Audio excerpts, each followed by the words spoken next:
Today's episode is brought to you by... Hi, I'm Jeff Goulding and I'm a Liverpool author. And I'm Kieran Smith, the Liverpool historian. Together, we've been working on a book entitled The Untouchables, Anfield's Band of Brothers. It's a great story about one of the greatest sides in Liverpool's history who won back-to-back titles in the 1920s. Yeah, this is a team that is absolutely packed with incredible characters. Men who fought on the battlefields of Europe in the First World War and returned home to claim 2 league titles in a row. And it's due for release in the UK in September. And thanks to our friendship, the Liverpool Connection podcast, it's also going to be made available through them in the United States.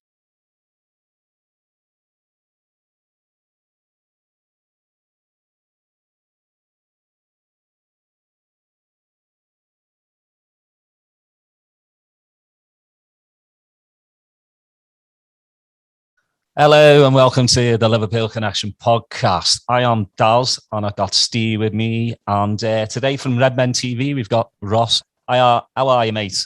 Yeah, not bad, thank you. You? Thanks for having me. Shivering, but, you know, still good, still breathing, which is always good. So how have you been?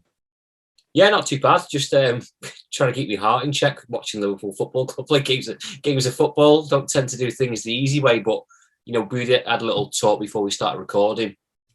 I very much live for, I think similar to you guys, the football, not transfers. So I think all that transfer stuff tends to die down once we start playing games of football. And thankfully, we're 2 games a week for the next couple of weeks. So as long as we start putting points on the board and getting through, you know, I'm happy and things are good. Yeah, I mean, we've done really good for the first 4 matches in the league and then, you know, obviously Champions League. So, yeah, I'm not complaining. No, 100%. I think there's a lot of hangover from last season as well, which are playing into people's minds. And I think a lot of people, including Liverpool fans, have forgot how good we actually were beforehand.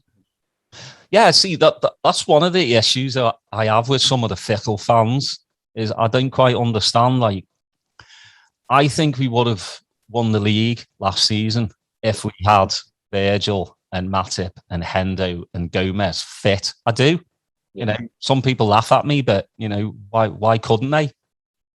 Well, don't stop there. You could Thiago, Fabinho, yeah, Trent, Alisson, Jota.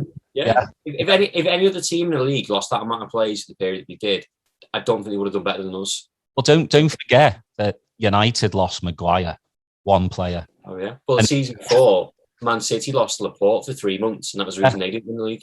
Yeah, exactly. So it's quite bizarre. But let's get into your Liverpool journey. How did you start? You know, become a Liverpool fan? Who was your poster boy? Poster boy was Robbie Fowler, but I think I originally became a Liverpool fan. Probably like most people, of not through choice. So my dad's from Anfield. He was born and raised, grew up there. So I grew up on stories of him minding cars for people when we went to the game, and I used the term minding cars very loosely. He'd just take money off people to mind the cars and then just wander off and kind of leave them. So obviously grew up with stories of him. My uncle, my mum's side of the family, and my uncle are all from Scotland. So massive Kenny Dalglish fan. So I think he probably bought us our first kit when I was probably about 6 or 7. My first game was, we played Charlton in the Coca-Cola Cup.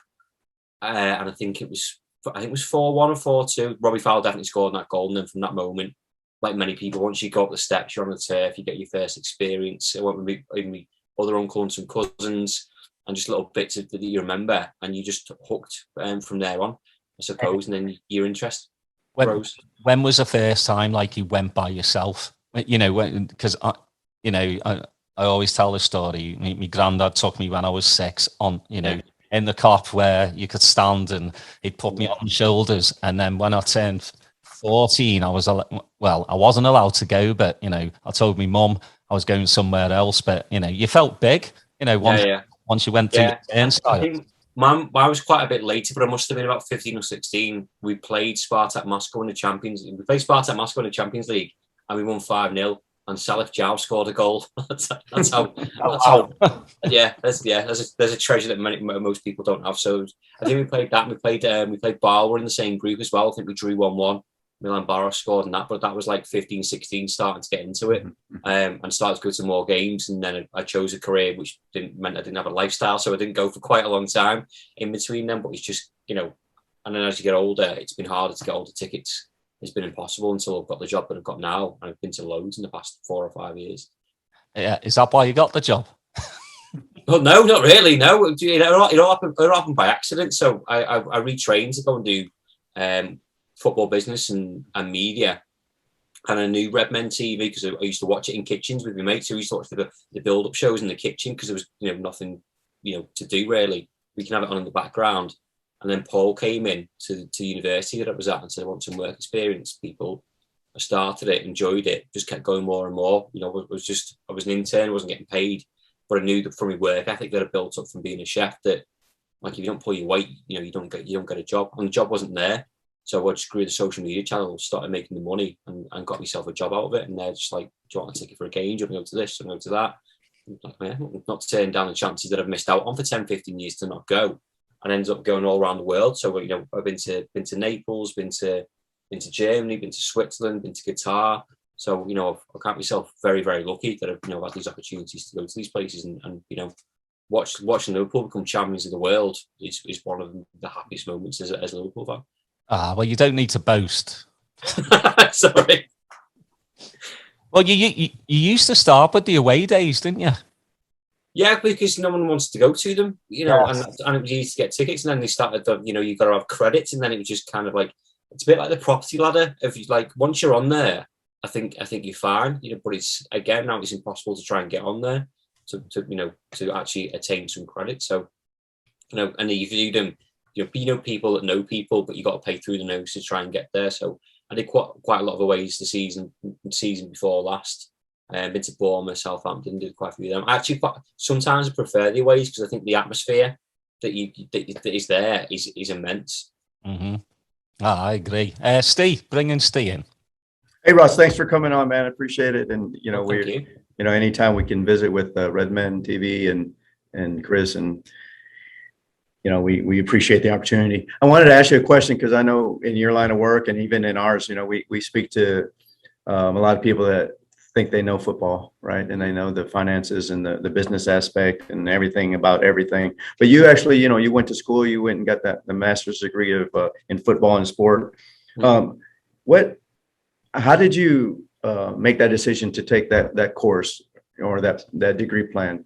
That happened by a complete accident. So I was saying before that I basically was a chef for so long, and I had my daughter, and it took me to have her to realise that I didn't want to work 15-hour shifts. And then I looked at the longevity of being a chef of going, well, I can go work in a nursing home, or I could do, you know, less hours, but I wouldn't be happy because it's not the food I want to produce. So I was looking at jobs. I was applying for everything, you know, working in a supermarket, being a delivery driver for gardening companies. And I saw an advert for the university by chance on an advert break. And I just fixated my eyes and thought, that's what I want to do. I've always been into sport. I've always been into football. It's been a massive passion of mine. And I was probably at an age in my life where I realised that I couldn't be a professional sports player anymore. But this was the next best thing. So you follow your passion, you follow your interest. I made a phone call, spoke to someone at university, said, what route do I need to go down? What are the avenues that I need to chase? He said, go and do this course at college first because you've been out of education for so long. And then you can come and do it. So, you know, from that moment, I was just like, it was just one of the best choices in my life that I've ever made, I think. I know that you had mentioned that you started an internship at Redmond TV and just happenstance, you know, just a chance meeting. Did you, when you're taking those courses, was there like maybe a mindset to say player agent, or is that part of that curriculum, being an agent as well? Not being an agent, but those opportunities do come along. And part of the problem when you start university, and what a lot of people, I know it's a couple of years since I went now, only 2 or 3, but it's hard to know what you want to do. So the aspect of jobs that you can do, you're not aware of. So I can go football, business, and media. Well, what jobs are there? Well, obviously you can go into media, social media, journalism. You know, but there's all these avenues, like you said, of agencies. The university are very good at kind of linking you up with people or throwing ideas out to you, but you've got to test those waters first. So before I started at Redmen, I was a media officer at a non-league football club. So I was doing match reports, I was talking to journalists, I was doing interviews with managers, with players, I was doing their social media. So you've got to test these things to kind of find out what you wanted to do. And I didn't really I didn't really know, to be honest. But Redmond's a good fit because it's like doing this. You know, I'm a football fan, you know, and not that I think there's anything wrong with wanting to be you know, on Sky Sports News or anything like that. I prefer talking to people, not at them, if that makes sense. You know, I think that's more genuine. It suits my personality a bit more. Whereas I don't think I'd enjoy sat there just reading off a, you know, off a script. Plus, you can't have a pint on Sky Sports while you're doing your work. No. So, well, you can try. I don't think you keep your job though. But it just feels a bit more relaxed. I feel like it suits my personality. Maybe one day I'll try and get there, but you know, it might change my mind as I get older and a bit more wiser, hopefully. But I think just Redmen just suits me down to a T. You know, we had Chris on before. I was like, yeah, I can't see Chris being on Sky Sports either. So no, I don't think he'd enjoy it either because he wouldn't enjoy himself. But it's, you know, different people have different personality traits and what they like and what they want to do. I don't think there's anything wrong with that. And I think Redmen's a really good balance of being. I think we are consider ourselves professionals. You know, in a least arrogant way. I think we're professionals in our field.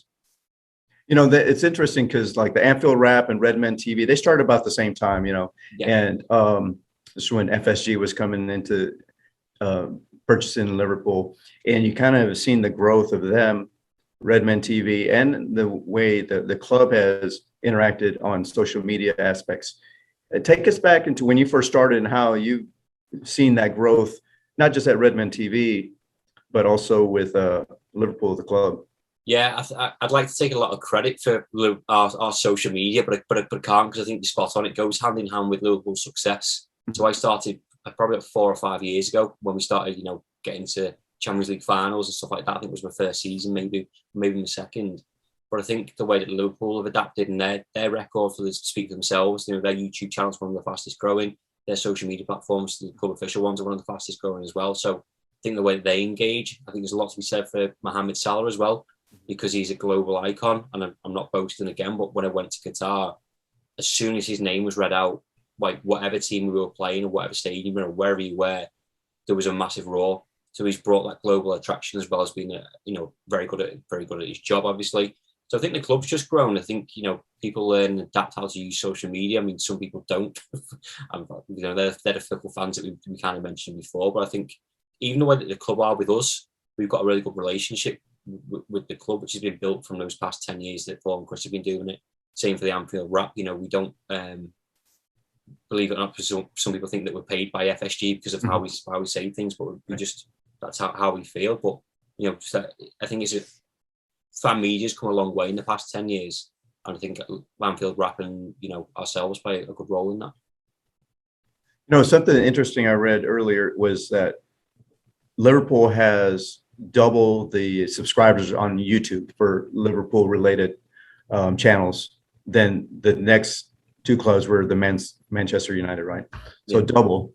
And it takes me back to when we had Peter Moore at the pub. We brought him here and he had a presentation. You know, he brought his PowerPoint presentation in the pub. We had it going on, and he was just kind of sharing just how important the social media was to FSG.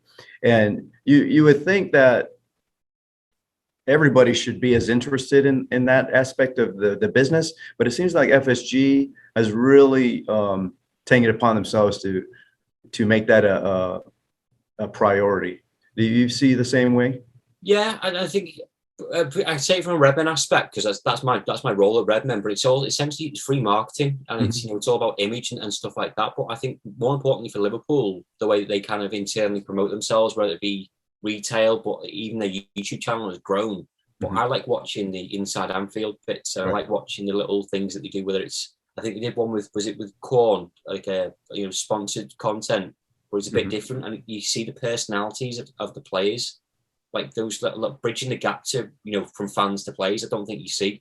Now, other clubs might do that. You might see it on the likes of Soccer AM or other channels like that. But I think this whole unity thing, maybe not just FSG, but Jurgen Klopp has brought into Liverpool and brought us all together. I think social media and the YouTube channel plays a massive role in that as well. One of the things that you worked on recently, kind of appropriate for the summer, was all the talk around Jordan Henderson, right, with signing the contract and just his importance to the team. because he did miss, he has missed a lot of time in the last few seasons due to injury. So I think people kind of forget his importance. The stats speak for themselves, but sometimes it's anecdotal, right? Like, what does he really do? But you worked on that documentary recently about him. You shared some of your insights that you learned and doing that project. It's well, it was a massive project, to be honest. And one of showcase piece of content we're all really proud of, and we're also very happy that he signed a contract, because we just released a book and a DVD. And had he not signed it, the sales of it wouldn't have gone very well. But the fact that again, the club are very willing, to have Jurgen Klopp be involved in it. Trent Alexander-Arnold was in it. Kenny Dalglish was in it. Jordan Henderson's dad, Brian. Paul and Ben and Si went up for the whole day and spent a day with his dad. And he's just like, Jordan doesn't let people do stuff with his dad. Jordan knows us well, and he said, well, actually it's them, can you do it for them? And his dad said, yeah. I think he did one with the club at the same time as well, because they did a very shorter piece, but I think that just shows the respect that we've gained and what we have with them. And I think from one of the big takes from it, or what I learned, is the fact that he's always been the same, and the fact that he's been very grounded.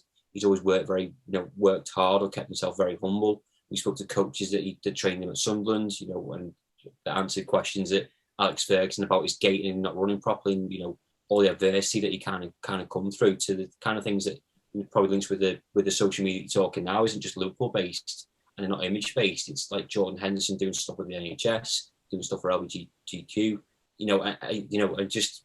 I think that makes us as fans more respectful of him. And you say you can't quantify, or some fans say you can't quantify what he does. I think it's an older generation thing that I've got a lot more respect for Jordan Henderson than some younger fans have, because of the way that he conducts himself off the field as well. And that embodies Liverpool and what I was brought up as a Liverpool fan, to be told of, like, you've got to respect everybody, and Jordan Henderson goes out his way more than most. Even Harvey Elliott, you're seeing the repercussions of that now, of the way he's acted over the past week. I think that's Jordan Henderson rubbing off on him. Yeah, I even can tie Jack Grealish's tie as well. Yeah, there you go then. That's what we were taught as kids, tie people up. But I think Jordan Henderson, it's a little things. It doesn't need to be a captain. Because it's the little things that are tying a tie. But I think he's more of a leader on and off the field than Harry Kane. I think Harry Kane's got the round to please Harry Kane and his ego, whereas Jordan Henderson's probably just gone, don't need it. I'm the person that I am. I think the problem also is if you're not at the ground, you don't actually see the full, aspect of what Henderson does. Like last season, it was terrible without fans, but you could actually hear him, yelling at every player to get in position. A lot of people just don't see the full, the full pitch, and I think that's part of the problem. Yeah, and his role as well. Now, I know 2 seasons ago he was getting loads of stick because he wouldn't go be as advanced as some other players. He'd pick up the ball, he'd recycle possession, give it to someone else, and someone else would create an attack. Well, then Gini Wijnaldum did that last season, and Gini Wijnaldum got the same stick. Naby Keita did it last night, and now Naby Keita's getting stick. And it's like, it's a role within the Liverpool side that you have to play that isn't pretty, but gets the work done, because we need that hard working midfield, which is the engine of our team, just to do that. Now, you can't all be flashy superstars and do loads of tricks like, the FIFA generation kind of want, but it works for Liverpool, so I don't understand why people knock it.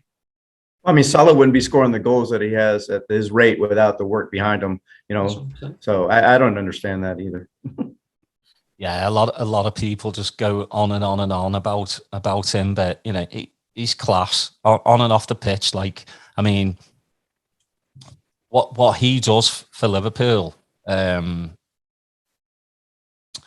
you see other captains, like, to me, everybody seems to want Virgil as the captain. Yeah, I mean, he's great, but Hendo he is Liverpool Football Club. I know he's from Sunderland, but he's taken it on. Like, and when we played City with 3 matches to go during the Rodgers era, and he got sent off.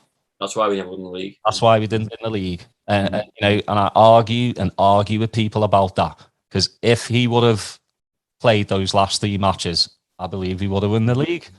Plain and simple. But people are just like, we didn't miss him. But every time Hendo does not play, we miss. you know, we miss him because, again, he does all the hard work, and everybody says all he does is, you know, pass backwards and side to side. Well, you got to get it to the front somehow, you know. Yeah. That's what I tell him, you know, but they do. They miss it all, and I just you could have like hours and hours of arguments on Twitter, but you know, I've let that go. I would say about the Virgil van Dijk stuff, he's potential future captain, but you don't necessarily have to have the captain's armband to be a captain. Jamie Carragher was very similar. You know, him and Gerrard worked pretty well together. There's been some shouts for Trent. You know, you can be a captain and lead with your football. You can be a captain and lead with your mouth. But I think Jordan Henderson does both. Mm-hmm.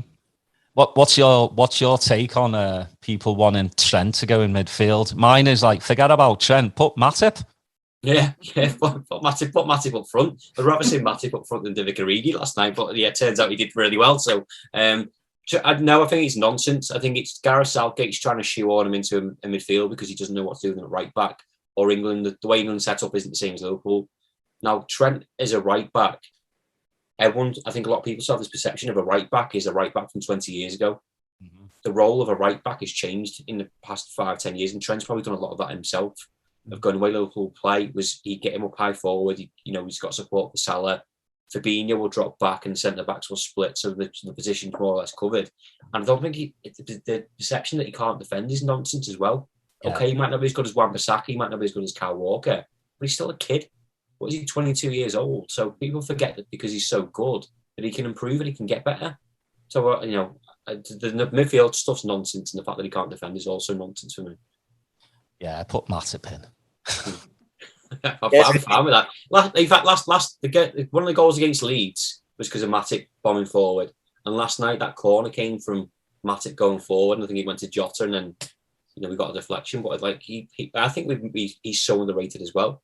Defensively, I think his ability has never been in question. It's just his fitness. Yeah. But I think his passing from the back to forward to cutting out midfield is immense, and doing those runs as well. When there's nothing on, he just goes off on one. It's brilliant. It's like he's wearing skates. Yeah. He just like bypasses everyone. Like, he's to me, he's playing better than Virgil. To be honest, I do. Yeah. He doesn't get the plaudits that he should get. Because of the injury issues he has. And I think that's wrong. You shouldn't base a player off just because, he's injured every 3 matches, because when he's come in, he does the job. Yeah. Even when he's been out for a couple of games, it doesn't take him a game to get back into fitness and get back into rhythm. He's straight back on it again. So, yeah, I think you're right. He should be applauded for that. And I'm actually quite surprised he's lasted this long. A pleasant surprise. Mm-hmm. So far this season. And that's not slating him. I'm just going... Before the season, everyone's frustrations or anxieties or worries were, well, Liverpool got a decent squad, but Matip can't stay fit, Keita can't stay fit, Chamberlain can't stay fit, and they all have, touch wood so far. And Matip, to the last of the games that he has done, I thought he might have been rested in parts, and he hasn't been. Yeah, I'm curious to see, what the squad, well, not the squad, but what the team they put out against Palace. If Matip makes that. Man, they just need to make a statue. Yeah. Well, I think it'll be Konate and Van Dijk, to be honest. I think that's why Van Dijk was rested last night. So they can just switch it up, and then Gomez has got game time. Konate gets some. So we'll have to wait and see. Who knows? Yeah, I agree with you. I think you bring Van Dijk and rotate Matip out. Either you just put Gomez back on his preferred right side, because you have to remember he was playing on the left yesterday, which he doesn't necessarily like being over there. But, it's great to have options this year, And I think that it'll bode well for the future to be able to rotate those guys in the back and in the middle. Oh, come on, Steve. We don't have squad depth. Come on. Get on the bandwagon. Yeah, what's your take on that, Ross? I mean, we talked earlier about the transfer window.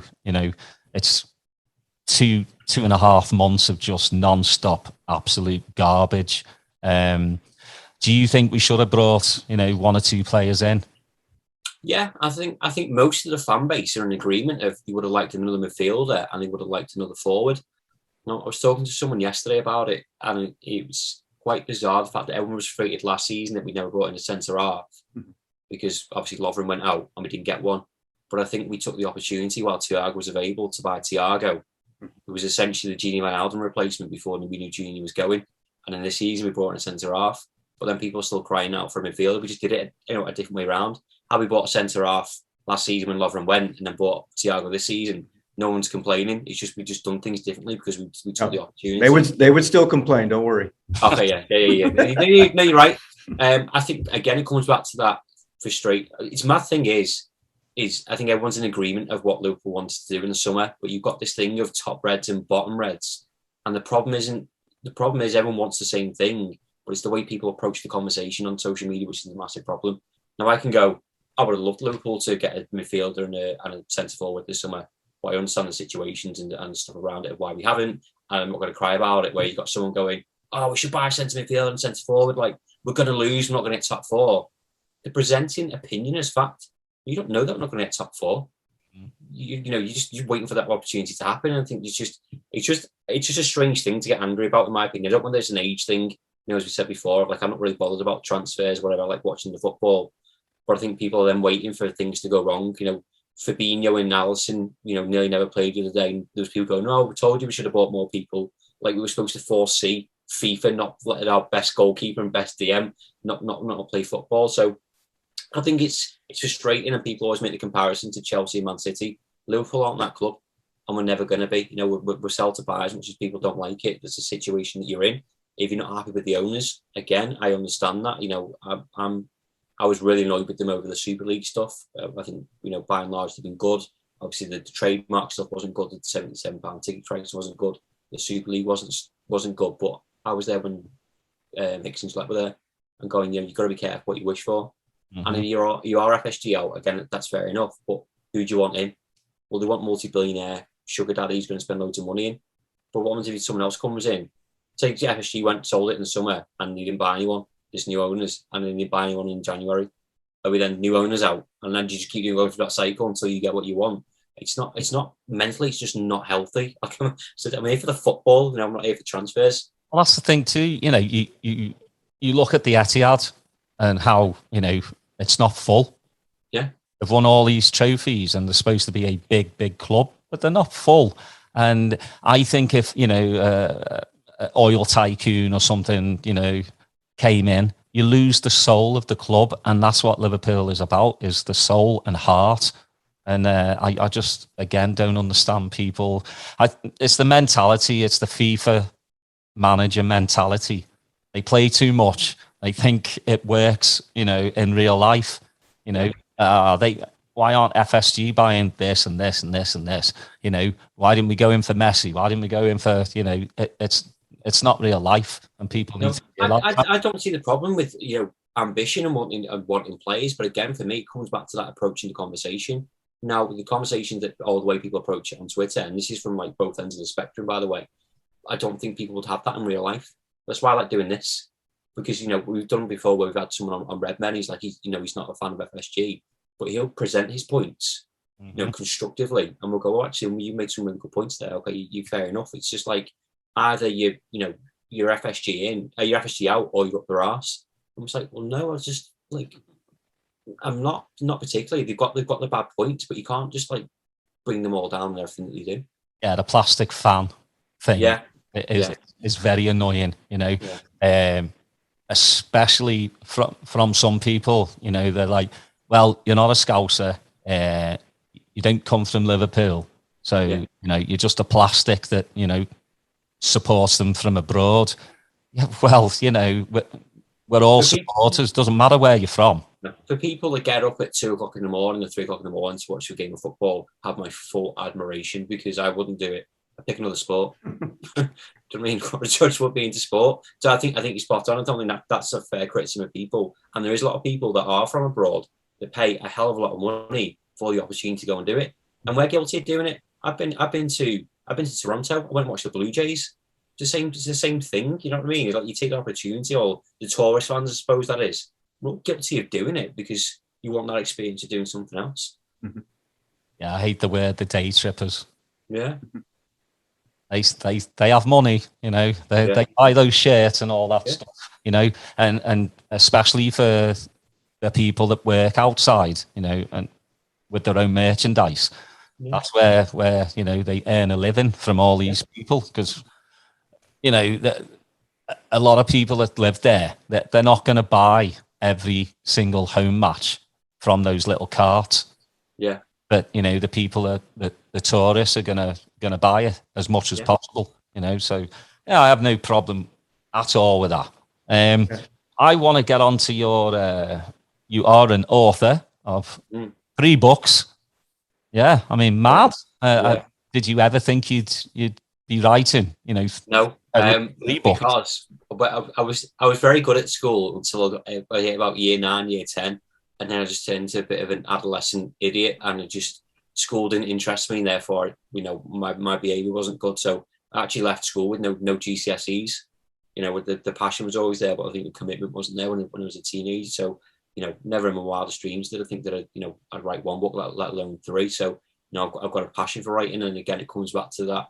The way that I write and my style of writing, particularly on Redmen, is how I talk. So it's not language or swearing for the sake of doing it. I'm using it punctually to kind of emphasize a point, or to get across some sort of humor. So again, it just comes down to my personality. So again, I've never had the opportunity at Redmen. I don't think that would have ever arisen. So yeah, it's still a bit bizarre to think. So I've got all 3 books downstairs in my living room, proudly. Just when someone comes around, just go, oh, them there. They're my books. Yeah, don't put your beer or your tea on it. No. How's it working? Because Paul worked on the books as well, right?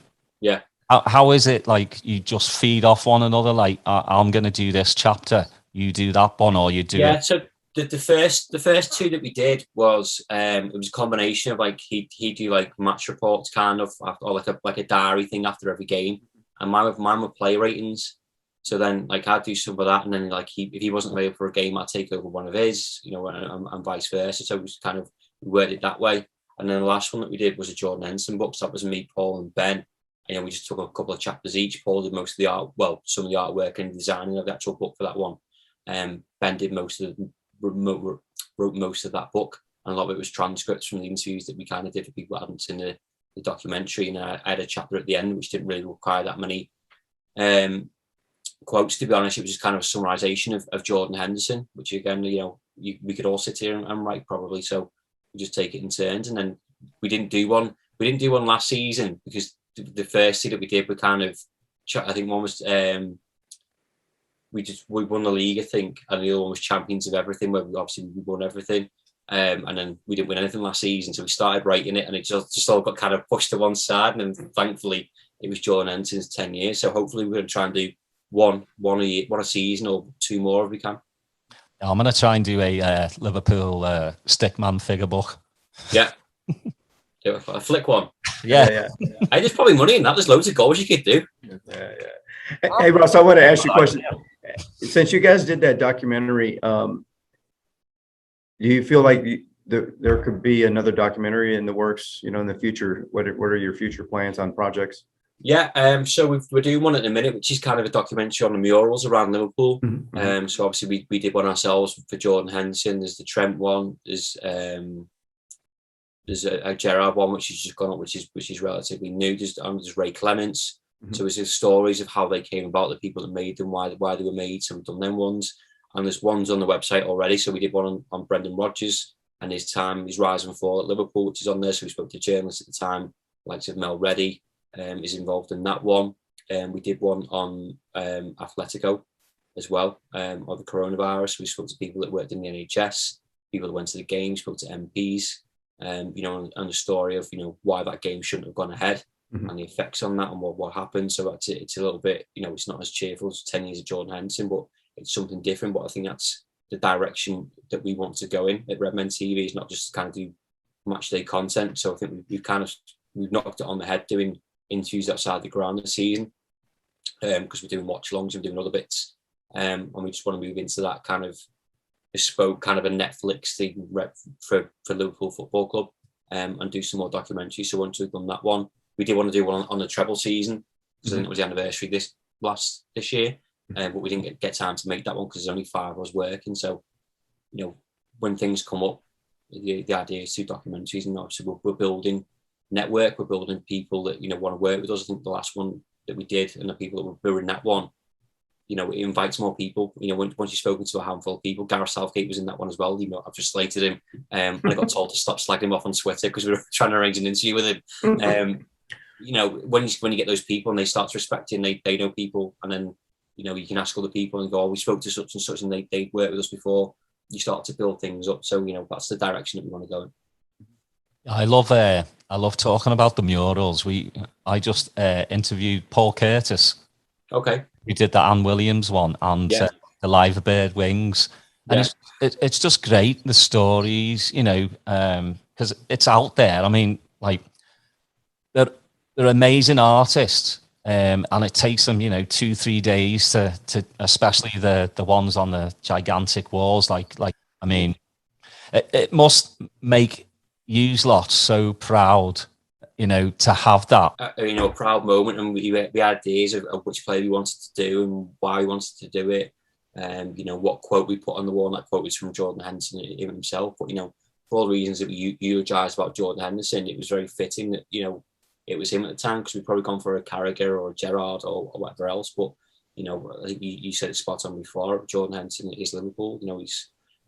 He's changed a lot of people's minds in the past 2 years alone, I'd say, of what he's done, not just Liverpool fans, but rival fans. Loads of rival fans that didn't rate him have had to sit up and respect him for the man that he is and the footballer that he is. So we're immensely proud of that, and the fact he came down himself, he signed it, like you said. Took part, he was pleased of it. Like, he was blown away by it, by all accounts. I know it's quite daunting having your face on the side of a wall, probably, but there are the stories. And I think that's those things you were talking about before, where you don't want to talk about transfers, and I think that's something that, to be fair, the Anfield Wrap are very good at doing, of getting hold of people and their stories. We've done a series ourselves of we do it with people that write books. So we've got the Liverpool Library. We've got an interview with Brian Reed coming up in the next couple of weeks.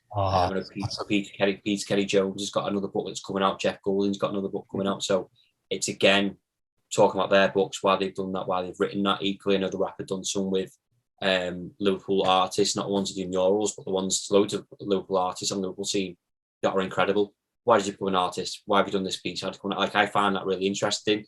And then we've got one with people who are kind of famous fans. So we did Sam Quet, we did Chelsea Grimes. Again, it's their stories, and even though they're not footballers, but I think what you just done with me, why are you a Liverpool fan? How did your story begin? And then talk a bit about their career and do something different. I think I like that, because you're learning something, aren't you? You've got to take away from, you've learned something new about someone, or about someone that you weren't aware of before. Ourselves and the Rapper, I think, are both very good at doing that, rather than, we used to do show after show going, oh, there's this transfer rumour today, and you just knew full well that it was bollocks and it was never going to happen. But sometimes you have to play to what your audience wants, or what your audience is interested in. But also you've got to make the content that you enjoy as well. You have amazing content. Again, you lot and the Anfield Wrap, the storytelling, that's what me and Steve do as well. It's just, everybody has a different story. Yeah. There's not one Liverpool fan that, is like the other. Yeah. Like, why do you support him? Well, me dad or me granddad, or, I went by accident to Anfield with a mate of mine and all this, and now I'm a lifelong Red, So it's great to hear these stories, but like you were saying with the authors as well, we know Jeff really well. Oh, yeah. Jeff, yeah.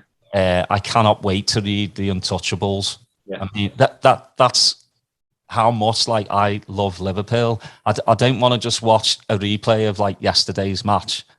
Yeah. I want a new book. If I could read a new book every single week, I would, because I just want to learn everything about Liverpool Football Club, because that's my passion, And it's one way to learn, isn't it? Because you can hear stories, like I said before, of my dad or whatever else, but all those other people, including Jeff, because I did a piece of one of his books, his last book that was out. I did a piece in that, and then I think he gathered people's stories from that season, from the 2019 season. So not only learning, the results of those games, like you just said there, but how people got to games, who they spent it with, and stuff like that. I think that's kind of sounds a bit cringy, but like an LFC family thing of going, okay, Sam, well, you did this and you had this experience of a football game. I think it's it's definitely more interesting than transfers, 100%. Yeah, defo. Steve. Hey, so as we wind down, tell us just what your perspective of and expectations of this season are for you.